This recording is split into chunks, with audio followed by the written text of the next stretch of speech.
Good Morning Business. Business Plan. J'ai une question pour commencer, Laure. Oui. Vous vous souvenez, vous, de ce que vous vouliez faire quand vous étiez au collège comme métier? Ah oui, alors moi je suis pas un bon exemple parce que je veux être journaliste depuis... Depuis toujours. Bah oui, je faisais des journaux télé à mes plus. Depuis le coup fin. Oui, exactement. Bon, et est-ce que vous saviez qu'apparemment, on connaît quand on est au collégien, maximum une dizaine de métiers, c'est quand même Ça fait pas beaucoup. Eh bien, l'industrie du luxe, qui peine à recruter de nouveaux profils, veut braquer tous les projecteurs sur elle et permettre aux plus jeunes de découvrir justement ces métiers et ces savoir-faire. On en parle avec Bénédicte Épinay, bienvenue. Merci. Présidente du comité Colbert, vous organisez un grand salon, alors c'est jusqu'à dimanche à Paris, avec une trentaine de marques qui veulent déclencher des vocations chez la nouvelle génération. On cherche les nouveaux talents. Et chez les plus jeunes, donc dès la classe de 5e, puisque c'est aussi l'objectif du gouvernement. Vous recrutez des collégiens, là. Alors on ne recrute pas des collégiens, on cherche à déclencher la vocation. Et la vocation, vous savez que parfois c'est dès le plus jeune âge, le petit déclic qui se produit parce qu'on a assisté à une démonstration. Alors là, on n'assiste pas à une démonstration, on fait. C'est-à-dire que sur ce salon, alors j'aime pas beaucoup le terme de salon, mais parce que c'est un salon du faire. C'est-à-dire que nos visiteurs, nos jeunes visiteurs, mais aussi les adultes en reconversion qui sont les bienvenus, eh bien on va pouvoir broder, on va pouvoir ciseler, on va pouvoir s'expérimenter au piquet sellier dans une grande maison de maroquinerie, voilà, on va pouvoir coudre une petite semelle rouge.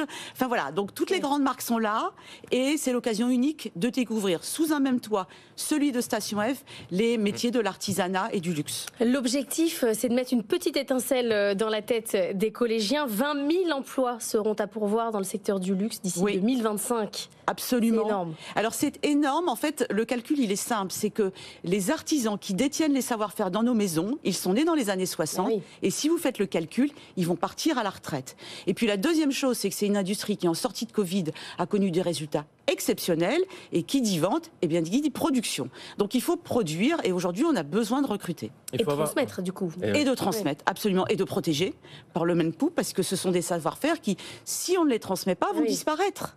Est-ce qu'on doit avoir le bac pour faire ces métiers? Parce que on peut se dire aussi souvent, j'aime pas les études, qu'est-ce que je peux faire? Je connais pas les métiers manuels, là il y en a plein, on est dans l'art, dans l'artisanat. Alors, je veux même vous raconter une histoire, c'est que dans ces grandes maisons, vous pouvez rentrer même sans diplôme du tout. Vous aurez, alors ça a l'image d'un monde fermé, mais c'est faux, parce que vous rentrez sans diplôme, vous avez à l'entrée un test d'aptitude, évidemment il vaut mieux pas avoir deux mains gauches, si on veut faire artisan, mais une fois que vous avez passé ce test d'aptitude, eh bien vous rentrez dans un tunnel de formation pour décrocher votre CAP, et puis si vous êtes doué, vous poursuivez. Et donc voilà. Et on est formé par les maisons de luxe aussi elles-mêmes. On est parfait par les maisons de luxe ou par l'enseignement professionnel qui dépend de l'éducation nationale.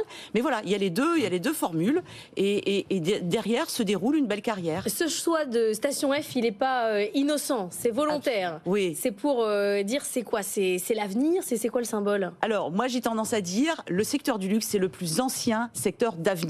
Ancien parce que ce sont des métiers ancestraux, voilà, qui nous viennent depuis des siècles en arrière, et puis d'avenir parce que ce sont des carrières d'avenir. Voilà. Donc l'artisanat n'est pas un métier ringard, c'est un métier d'avenir. Il y a des métiers qui pourraient disparaître faute de candidats? Mais absolument, vous savez qu'aujourd'hui on a en France d'abord non seulement faute de candidats, mais aussi parfois faute de formation. On a des métiers dans l'artisanat, et je citerai l'orfèvre véritable qui est orpheline de formation, orpheline de transmission. Donc du coup il y a une urgence. Donc ça peut se faire que dans l'entreprise. Absolument. Dans ce cas-là. Ah ouais, voilà. c'est ça, il faut internaliser. Internaliser.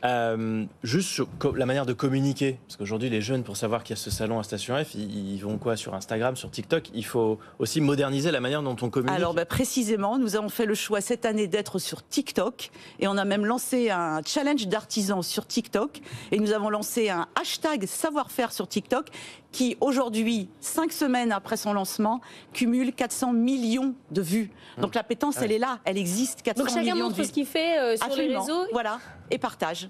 Vous allez y aller faire là? ça. Maintenant, je vais faire une petite vidéo de ce que je sais faire. Vous n'êtes pas obligé de danser. Ouf. Non, vaut mieux pas. Vous savez pas ce que je sais faire. Merci beaucoup d'avoir été avec nous. Merci Donc, à c'est ce vous. week-end à Station F. Il y a d'abord les classes, et puis vous pouvez y aller avec vos parents ce week-end à Station F pour découvrir tous les métiers du luxe et de l'artisanat.